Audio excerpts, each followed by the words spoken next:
Hello anime lovers, তো কেমন আছো তোমরা? আশা করি তোমরা সকলে অনেক অনেক বেশি ভালো আছো। তোমরা দেখছো এনিমে এক্স বাংলা আর আমি আছি তোমাদের সাথে ইয়াসিন। তো বেশি কথা না বেরিয়ে চলো মূল ভিডিওতে যাওয়া যাক। আজকে থেকে আমি একটি নতুন অ্যানিমে সিরিজ স্টার্ট করতে যাচ্ছি, যেই সিরিজটার নাম হচ্ছে দান। তো পর্বের শুরুতে আমরা এই শো এর মেইন ক্যারেক্টারকে দেখতে পাই, যার নাম থাকে মোমো। এখানে মোমোর বয়ফ্রেন্ড তার কাছ থেকে টাকা চাইছিল।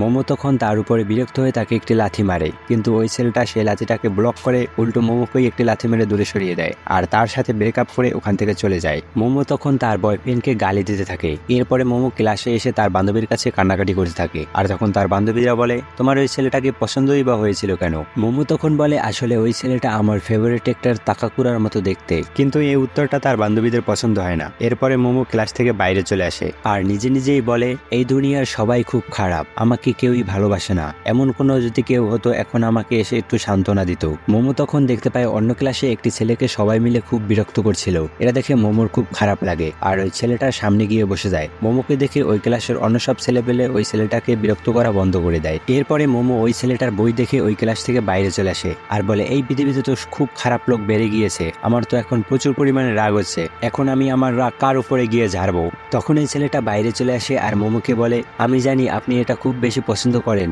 মোমো তখন বলে, তোমার হয়তো কোনো ভুল হচ্ছে, এইমাত্র যেটা হলো সেটা বলে যাও। এটা শুনে ওই ছেলেটা বলে, আমি আমার নিজের কথা বলছি না, আপনি এই বইটা খুব পছন্দ করেন তাই না? এটা শুনে মোমো বলে, এমন কোনো ব্যাপার না, আসলে আমি ইউএফও আর এলিয়েনে কোনো রকমের বিশ্বাস করি না। ওই ছেলেটা তখন বলে, আমি ইউএফওর কথা বলছি না, আমি ইউএপির কথা বলছি। এই দেখুন, পৃথিবীর অন্যান্য অনেক কান্ট্রিতে এই বিষয় নিয়ে অনেক নিউজ করা হয়েছে আর তারা এটা বিশ্বাস করতেও শুরু করে দিয়েছে। এমনকি আমাদের দেশেও একটি টিম বানিয়েছে যারা এই এলিয়েন সম্পর্কে গবেষণা করতে পারবে। এসব কথা শুনে মোমো তার উপরে বিরক্ত হয়ে ওখান থেকে যেতে থাকে, কিন্তু ওই ছেলেটি মোমোর পিছনেই ছাড়ছিল না। মোমো তখন ওই ছেলেটিকে রেগে গিয়ে বলে, চুপ করো, আমার এইমাত্র ব্রেকআপ হয়েছে, আমি তোমার এই স্টোরি শুনতে চাই না। আমার মনে হয় তুমি সবাইকে এই জোর করে নিজের থিওরিগুলো শোনাও, যে কারণে তোমার কোনো বন্ধু হয় না। এরপরে মোমো ওখান থেকে যেতে থাকে, কিন্তু মোমো তখন খেয়াল করে তার এসব কথায় ওই ছেলেটা অনেক বেশি দুঃখ পেয়েছে। এরপরে মোমো ওই ছেলেটির কাছে এসে তার কাছে ক্ষমা চায় আর বলে, আমি এলিয়েনে তো বিশ্বাস করি না, কিন্তু আমি ভূতে বিশ্বাস করি। এটা শুনে ওই ছেলেটা হাসতে থাকে। মোমো তখন বিরক্ত হয়ে বলে, আমি এইমাত্রই তোমার টপিক অনুযায়ী কথা বলেছি, কিন্তু তুমি তারপরও সেটা বিশ্বাস করছো না। এইসব রহস্যজনক জিনিস নিয়ে মজা করা বন্ধ করো।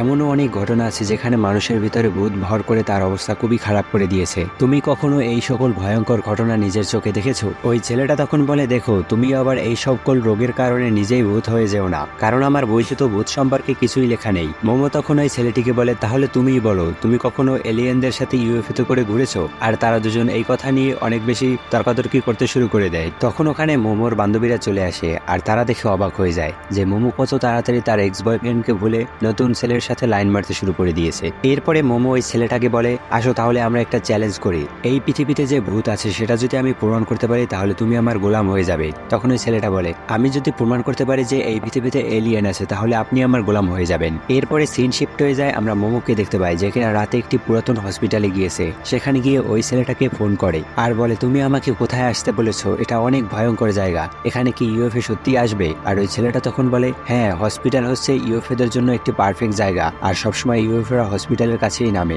আর আপনি যদি ওই হসপিটালের ছাদে গিয়ে চিল্লান তাহলে এলিয়েনরা আপনাকে কিডন্যাপ করে নিয়ে যাবে আর আপনার বডির উপরে এক্সপেরিমেন্ট করতে থাকবে। মোমো তখন বলে, এক মিনিট, এমনটা নয় তো যে আগেও তোমার উপরে এক্সপেরিমেন্ট হয়েছিল? ওই ছেলেটা তখন বলে, হ্যাঁ, এমনটা হতেও পারে, কারণ এলিয়েনরা কাউকে কিডন্যাপ করার পর তার সব মেমোরি মুছে দেয়। মোমো তখন ওই ছেলেটিকে বলে, আমাকে এই জিনিসটা বলো, তুমি কখনো ইউএফও দেখেছো কিনা? ওই ছেলেটা তখন বলে, আমি ইউএফও দেখেছি কিনা সেটা জরুরি না, জরুরি এটা যে ইউএফও আছে কিনা সেটা প্রমাণ করা, আর সেটা আমি প্রমাণ করে দেখাবো। মোমো তখন বলে, বাদ দাও এসব, আর তুমি কত দূর গিয়েছো? ওই ছেলেটা তখন বলে, আপনি যে টানেলের সামনে যেতে বলেছিলেন আমি সেই টানেলের সামনে চলে এসেছি, আর আমি এখন টানেলের ভিতরে ঢুকে এটা প্রমাণ করে দেবো যে এই পৃথিবীতে কোনো রকমের ভূত নেই। মোমো তখন ওই ছেলেটির গলার আওয়াজ শুনে বলে, এক মিনিট, তুমি মনে হচ্ছে অনেক বেশি ভয় পাচ্ছ। তখন আমরা ওই ছেলেটিকে দেখতে পাই যে কিনা ভয় পেয়ে চিৎকার করতে শুরু করে দেয়। আর মোমো তখন বলে, তোমাকে তো একটা কথা বলাই হয়নি, তুমি যদি ওই টানেলের ভিতরে গিয়ে জোরে জোরে চিল্লাতে থাকো তাহলে ওখানে ভূত চলে আসবে। ওই ছেলেটা তখন মোমোকে জিজ্ঞেস করে, আমাকে একটা কথা বলুন, আপনি কখনো ভূত দেখেছেন? মোমো তখন বলে, না, কখনো দেখিনি। ওই ছেলেটা এটা শুনে বলে, আপনি যদি ভূত না দেখে থাকেন তাহলে ভূত আছে এটার উপরে বিশ্বাস কিভাবে করতে করতে পারেন। তোমাকে তো আমি আগেই বলেছি আমার গ্র্যান্ডমা একজন ম্যাজিশিয়ান ছিল যে কিনা এইসব ভূত নিয়ে গবেষণা করতো। আর আমার প্যারেন্টস ছিল না, যে কারণে আমার গ্র্যান্ডমা আমার দেখাশোনা করেছে। আর আমার গ্র্যান্ডমা যে সকল কথা বলে আমি সেই সকল কথা খুব বিশ্বাস করি।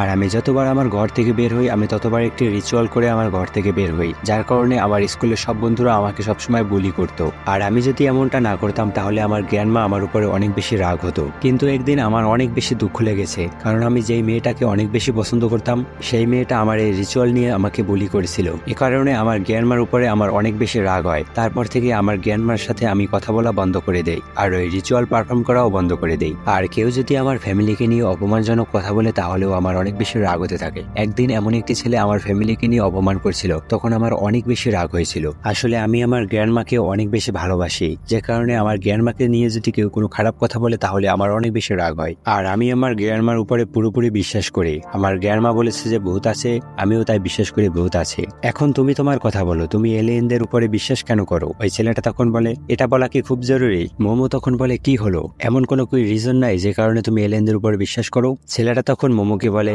আপনি বলুন, আপনার কোনো কিছু বিশ্বাস করার জন্য কি কোনো কারণ থাকা প্রয়োজন? মোমো তখন বলে, এটা তো তুমি ঠিক বলেছো, আর এমনি তুমি ফোনে তো খুব ভালো করেই কথা বলতে পারো। আর ওই ছেলেটা তখন বলে, ফোনে আপনার সাথে কথা বলা খুবই ইজি। ওই ছেলেটা তখন দেখতে পায় তার পাশ দিয়ে রক্তমাখা পায়ে কেউ একটা হেঁটে যাচ্ছে, কিন্তু সে অদৃশ্য ছিল। আর একটু সামনে তাকাতেই ওই ছেলেটি দেখতে পায় তার সামনে একটি ভূত ছিল। তখন ওই ভূত মহিলা বলে, এত রাতে এখানে মানুষ কি করে আসলো? ছেলেটা তখন অনেক বেশি ভয় পেয়ে যায় আর ওখান থেকে দৌড়ে দৌড়ে পালাতে থাকে। মোমো তখন ওই ছেলেটাকে বলে, তোমার এভাবে পালানো উচিত নয়, কারণ লোকেরা বলে ওই টার্বোগ্রানির থেকে কেউ পালাতে পারে না। আর তুমি যদি টার্বোগ্রানির কাছ থেকে পালিয়ে না যেতে পারো তাহলে তোমার একটি অভিশাপ লেগে যাবে। আর আমরা তখন দেখতে পাই অন্যদিকে ওই ছেলেটিকে ওই ভূতটি ধরে ফেলেছে। আর মোমো কিছুই বুঝতে পারছিল না। মোমো তখন ওই হসপিটাল থেকে বের হয়ে ওই ছেলেটিকে সাহায্য করার জন্য যেতে থাকে, কিন্তু মোমো যখন একটু সামনে এগিয়ে যায় তখন দেখতে পায় হসপিটালের লাইট অফ হয়ে যায়। আর সেখানে কিছু লোকজনদেরকে দেখতে পায় যারা কিনা এলিয়েন থাকে। তখন তারা মোমোকেও ক্যাপচার করে ফেলে। তখন ওখানে থাকা একটি এলিয়েন মোমোকে বলে, তোমার ভয় পাওয়ার কোনো কারণ নেই, কারণ আমরা ফ্রেন্ডলি এলিয়েন। মোমো তখন রেগে গিয়ে বলে, তোমরা যদি ফ্রেন্ডলি হতে তাহলে আমাকে এভাবে ধরতে না, আমাকে ছেড়ে দাও, আমি আমার ঘরে ফিরে যেতে চাই। এলিয়েন তখন মোমোকে বলে, আমাদের প্ল্যানেটে সবাই ছেলে, যে কারণে আমরা কোলন টেকনোলজির মাধ্যমে আমাদের বংশ বিস্তার করে থাকি। আর যেহেতু আমাদের প্ল্যানে বায়োলজিক্যাল কোনো হিউম্যান বা মানুষ নেই, সে কারণে আমাদের ভিতরে মানুষের মতো মন মানসিকতাও নেই। তো আমরা যদি মানুষের মতো মন মানসিকতা সৃষ্টি করতে চাই তাহলে আমাদের তোমার বডির প্রয়োজন, যা দিয়ে আমরা রিসার্চ করে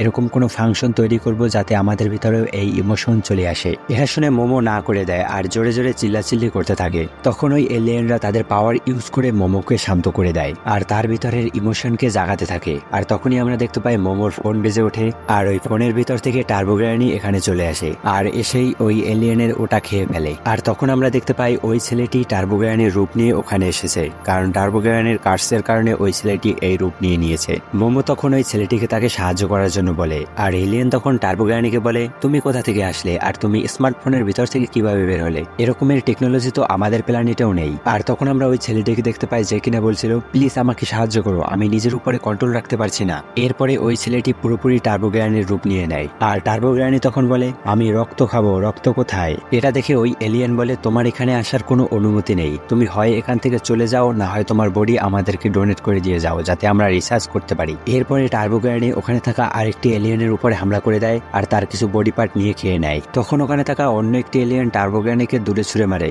আর বলে, আমি এত ভয়ঙ্কর কোনো প্রাণীর সাথে আগে মোকাবেলা করিনি, আমাদের মানুষের সাথে সম্পর্ক খুবই ভালো, তো তোমার বিশেষ একটা বডি পার্ট আমাকে দিয়ে দাও। এটা শুনে ওই ছেলেটা বলে, আমার যা কিছু আছে সবকিছু আমি তোমাকে দিয়ে দেবো। আমি সবসময় এলিয়েনদের সাথে দেখা করতে চাইতাম, কারণ আমার কোনো বন্ধু ছিল না। আমি ভাবতাম এলিয়েনরা তো হয়তো আমার বন্ধু হবেই, সেজন্য আমি সবসময় আকাশের দিকে তাকিয়ে তোমাদেরকে ডাকতাম, কিন্তু তোমরা কখনই আসোনি। এই পৃথিবীর সব মানুষরা সবসময় আমাকে বুলি করেছে আর তোমরা কোনো সময় আমার কথা শোনোনি। এই দুনিয়ায় আমার থাকা আর না থাকায় কারো কিছুই আসে যায় না। এত কিছুর পরেও মোমো আমাকে অনেক বেশি হেল্প করেছে, কিন্তু তোমরা যদি এখন ওকে কিছু করো আমি তোমাদের কাউকে ছাড়বো না। আর আমার যদি ওনাকে বাঁচাতে মনস্টারও হয়ে যেতে হয় তাহলে আমি মনস্টারও হয়ে যাব।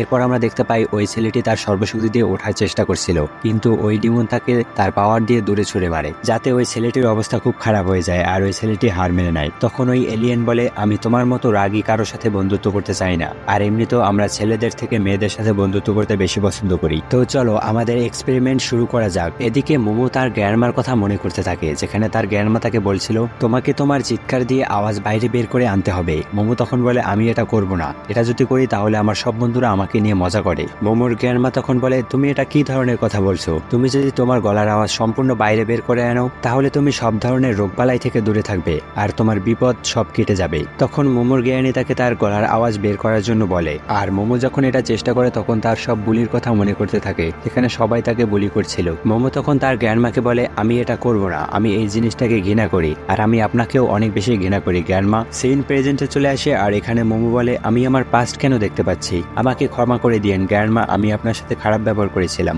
তখন মোমো তার গলা দিয়ে আওয়াজ বের করার চেষ্টা করে আর তার আওয়াজের কারণে ওই সব এলিয়েনদের কাছ থেকে সে মুক্তি পেয়ে যায়। এটা দেখে ওই ছেলেটা বলে মোমো আপনি কি সাইকিক পাওয়ারও ব্যবহার করতে পারেন? মোমো তখন বলে আমি তো এই ব্যাপারটা নিয়ে অবাক হয়ে গিয়েছি। এলিয়েন তখন বলে এটা কি করে হতে পারে, আমার সাইকিক পাওয়ার এর উপরে কাজ কেন করছে না? আমি এর মাইন্ড এতটা চেঞ্জ করে দিয়েছি যে এ নিজেও এখন সাইকিক পাওয়ার ব্যবহার করতে পারে। মোমো তখন বলে আমার গ্র্যান্ডমা সত্যি একজন ম্যাজিশিয়ান ছিল, এখন আমি আমার গ্র্যান্ডমার শেখানো সেই ম্যাজিক দিয়ে এই সকল এলিয়েনদেরকে হারাতে পারবো। মোমো তখন ওখানে থাকা একটি এলিয়েনকে অনেক জোরে লাথি মারে, যার ফলে ওই এলিয়েন ওই বিল্ডিং থেকে গিয়ে তার স্পেসশিপে পড়ে, এর ফলে ওই স্পেসশিপ ভেঙে যায় আর তার ফাংশন নষ্ট হয়ে যায়। আর এখানে মোমো দেখতে পায় ওই ছেলেটির উপরে টার্বো জ্ঞানের পাওয়ার অনেক বেশি প্রভাব পড়ছে আর ওই ছেলেটি নিজের উপর থেকে কন্ট্রোল হারিয়ে ফেলেছে। এরপরে ওই ছেলেটির পুরোপুরি টার্বো জ্ঞানের রূপ নিয়ে নেয় আর মোমোর উপরে হামলা করে দেয়। মোমো তখন তার থেকে বাঁচার চেষ্টা করছিল। এরপরে মোমো নিজের সাইকিক পাওয়ার ইউজ করে ওই ছেলেটিকে টার্বো জ্ঞানের কাছ থেকে বের করে আনে, কিন্তু পুরোপুরি মুক্তি করতে পারে না। এটা দেখে টার্বো জ্ঞানী বলে তুমি কে, তুমি এটা কিভাবে করতে পারলে? তুমি হয়তো এখন এই ছেলেটিকে আমার কাছ থেকে বের করতে পেরেছো, কিন্তু আমার কাছে এখনো এই ছেলেটির একটি বিশেষ পার্ট আছে যাতে ওই ছেলেটি আর মুক্ত পাবে না। তোমাকে এখনো আবার টানেলে ফিরে আসতেই হবে যদি এই ছেলেটির সেই পার্টটি নিতে চাও। এরপরে টার্বো জ্ঞানী ওখান থেকে গায়েব হয়ে যায় আর তখন আমরা দেখতে পাই ওই এলিয়েনের ইউএফও গিয়ে ওখানে থাকা হসপিটালের সাথে ধাক্কা খায় আর ওখানে একটি অনেক বড় বিস্ফোরণ হয় যাতে হসপিটাল আর ইউএফও দুটোই উড়ে যায়। কিন্তু এই বিস্ফোরণের পরেও মোমো আর ওই ছেলেটি ওখান থেকে বেঁচে যায়। মোমো তখন বলে আমার পুরোপুরি বিশ্বাস হয়ে গিয়েছে যে এলিয়েন আছে, কারণ তারা আমাকে কিডন্যাপ করেছিল। আর ওই ছেলেটি বলে আমিও এখন এটা বিশ্বাস করি যে এই পৃথিবীতে ভূত আছে আর তারা আমাকে একটি কার্সও দিয়ে দিয়েছে। মোমো তখন বলে আমি যদি আমার সাইকিক পাওয়ার তোমার উপর থেকে উঠিয়ে নিই তাহলে তুমি আবার টার্বো জ্ঞানী হয়ে যাবে। ওই ছেলেটি তখন বলে আমি এই কার্স থেকে মুক্তি কিভাবে পাবো? মোমো তখন বলে তোমাকে তার জন্য ওই টার্বো জ্ঞানীকে হারাতে হবে।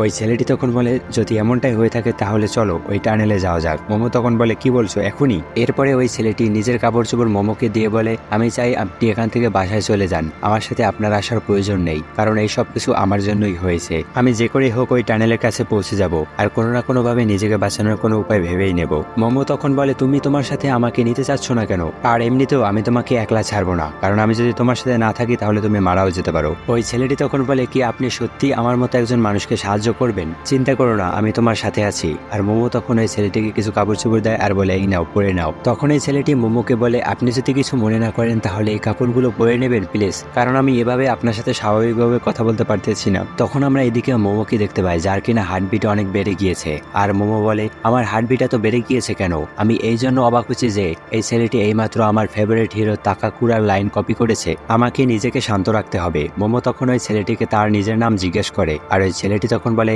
আমার নাম কেন তাকাকুরা। এটা শুনে মোমো অনেক বেশি অবাক হয়ে যায় আর তার পিছনে অনেক বড় একটি ব্লাস্ট হয়। আর এর সাথে সাথে এই এপিসোডটি এখানেই শেষ হয়ে যায়। তো গাইস এই সিরিজটা একটু অ্যাডাল্ট টাইপের, সেজন্য আমি যতটা সম্ভব চেষ্টা করেছি অ্যাডাল্ট জিনিসগুলোকে স্কিপ করার জন্য। তো তোমাদের ভিডিওটা কেমন লেগেছে তা কমেন্ট করে অবশ্যই জানাবে। এতক্ষণ ভিডিওটি দেখার জন্য তোমাদের সকলকে অসংখ্য ধন্যবাদ। ভিডিওটি কেমন লেগেছে তা কমেন্ট করে জানাতে পারো আর শেয়ার করে দিতে পারো তোমার অ্যানিমে লাভার বন্ধুদেরকে। চ্যানেলে নতুন হয়ে থাকলে তাহলে চ্যানেলটিকে সাবস্ক্রাইব করে বেল নোটিফিকেশন অন করে দিতে পারো। দেখা হচ্ছে পরবর্তী কোনো ভিডিওতে। তো ভালো থাকো, সুস্থ থাকো, ভালো রাখো তোমার চারিপাশ।